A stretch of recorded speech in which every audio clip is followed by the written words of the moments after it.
Yo, hello guys and welcome back again to a brand new video. In today's tutorial, I will show you how to pan in Filmora. Basically, there is way too many effects in Filmora that can give you the pan effects inside of your project. You can do it with the existing effects, or you can make your own pan effects by your own hands.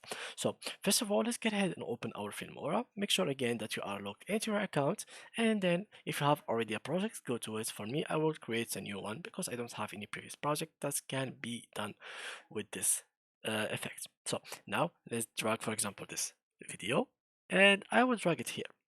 Now if you want to effects, and we write something like pan, and we tapped here, there is like some kind of effect that will be like a pan for you.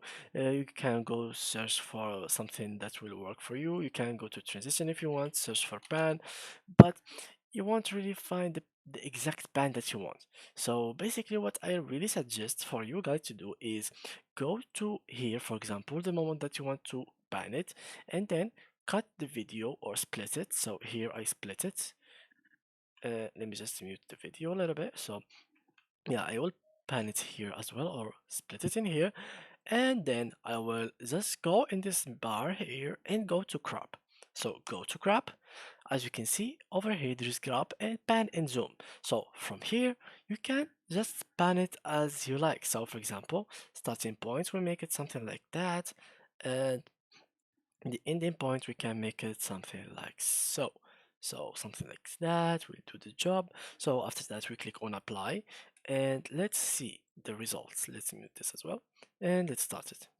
So here it is, zoom in and panning. So yeah, that's how you can actually use the pen tool in Filmora. Thanks a lot guys for watching, and see you in the next tutorial.